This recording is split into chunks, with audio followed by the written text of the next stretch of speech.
এবার চাঁদপুরেও দেখা মিলল রাসেল ভাইপার। ইন্ডিয়া থেকে মূর্তিমান আতঙ্ক এখন সারা বাংলাদেশে। চরম বিষধর এই সাপ যেন সাক্ষাৎ মৃত্যুদূত, যার এক ছোবলেই মৃত্যু। আগে বাংলাদেশে এই সাপের উপস্থিতি দেখা না গেলেও এখন হর হামেশাই দেখা মিলছে এই ভয়ঙ্কর বিষধর সাপের। পদ্মার চর থেকে ধান ক্ষেত কিংবা অন্যান্য ফসলের মাঠ, দেশের সব এলাকার সবখানেই যেন উপস্থিতি বাড়াচ্ছে এই সাপ। বাড়ছে সাপের কামড়, বাড়ছে মৃত্যুর সংখ্যা। এর বিশেষ গায়ের রঙের কারণে সহজেই মিশে যেতে পারে ফসলের মাঠে, থাকে না বোঝার উপায়। মানুষ ফসলের মাঠে কাজে গেলেই কামড়ে দেয় এই সাপ, ঢেলে দেয় পৃথিবীর সব থেকে বিষাক্ত বিষ, যা মাত্র 1.5 থেকে 2 ঘন্টাতেই শেষ করে দিতে পারে একজন মানুষের প্রাণ। তবে জনমনে প্রশ্ন, কেন হঠাৎ করে এই সাপের উপদ্রব বাড়তে দেখা যাচ্ছে গোটা বাংলাদেশে? কতটাই বা ভয়ঙ্কর এই সাপের কামড়?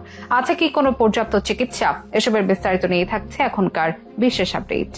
গত 6 মে বিষধর রাসেল ভাইপারের দংশনে রাজশাহী বিশ্ববিদ্যালয়ের এক শিক্ষার্থীর মৃত্যু হয়। সেদিন সন্ধ্যায় পদ্মার পাড়ে তাকে সাপে দংশন করে। রাজশাহী মেডিকেল কলেজ হাসপাতালের আইসিইউতে চিকিৎসাধীন অবস্থায় সেদিন রাতেই তার মৃত্যু হয়। পদ্মার চরে যে রাসেল ভাইপারের উপস্থিতি আছে সেটি গত বছরই খবর আসে, কিন্তু নতুন খবর, ভয়ঙ্কর এই সাপ পৌঁছে গেছে দেশের দক্ষিণ অঞ্চলেও। এবার এটির দেখা মিলল চাঁদপুরেও। তখন থেকে জনমনে প্রশ্ন, তবে কি রাসেল ভাইপারের উপস্থিতি এখন গোটা বাংলাদেশেই? রাসেল ভাইপার বা চন্দ্রপোড়া সাপ পশ্চিমবঙ্গ ও বাংলাদেশের জন্য একটি বিলুপ্ত প্রায় দুর্লভ সাপ হিসেবে জেনে এসেছে মানুষ। বিগত বছরগুলোতে খুব কমই দেখা মিলত এটির। এটি পশ্চিমবঙ্গের বেশিরভাগ জেলার গ্রাম অঞ্চলের ভয়ের অন্যতম কারণ। আগে শুধুমাত্র বাংলাদেশের রাজশাহী অঞ্চলে এ সাপ পাওয়া গেলেও বর্তমানে এরা পদ্মা নদী তীরবর্তী জেলা ও চরসহ নদী পথে সারা বাংলাদেশে বিস্তার লাভ করেছে, যার সর্বশেষ উদাহরণ হলো চাঁদপুর। এখন এই জেলার আশেপাশেও এই সাপের উপস্থিতি বাড়বে বলে আশঙ্কা স্থানীয়দের। শুধু বিশ্বের ভয়ঙ্কর দিকে নয়, স্বভাবগত দিক দিয়ে অন্য সাপের থেকে ভিন্নতা আছে এর। অন্যান্য সাপ মানুষকে এড়িয়ে চলার চেষ্টা করলেও এই সাপটির স্বভাব কিন্তু ঠিক তার উল্টো। তাই প্রতি বছরই উল্লেখযোগ্য সংখ্যক মানুষ এই সাপটির কামড়েই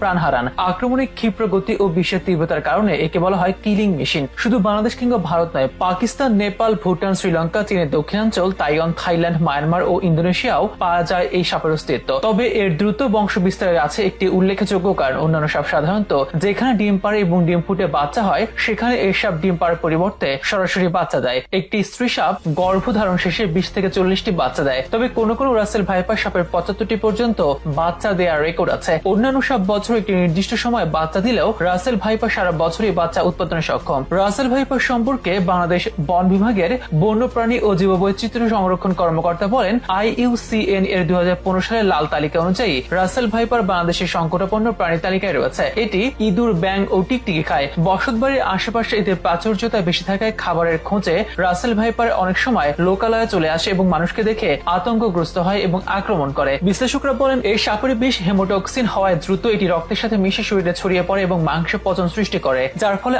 আক্রান্ত ব্যক্তির মৃত্যু হয়। সাপটির কবল থেকে বাঁচতে সচেতনতাই সবচেয়ে কার্যকর পথ। সাপে কাটা মাত্রই কোনো ওঝা নয়, বরং হাসপাতালে নিয়ে যাওয়ার পরামর্শ স্বাস্থ্য বিভাগের। কেননা রাসেল ভাইপারের প্রতিষেধক বা অ্যান্টিভেনম তৈরি হচ্ছে চট্টগ্রামে। এর মধ্যে অগস্ট মাসে প্রথম দফা পরীক্ষামূলক প্রয়োগ সফল হয়েছে। বিষধর রাসেল ভাইপারের কামড়ে আর মৃত্যু নয়, দ্রুত নিকটস্থ হাসপাতালে গিয়ে অ্যান্টিভেনম নেওয়ার মাধ্যমে সুস্থ হয়ে ওঠা সম্ভব। তাছাড়া এই সাপের কামড় এড়াতে ফসলের মাঠে গম বুট পরে যাওয়ার পরামর্শ দিয়েছেন কৃষি বিভাগ।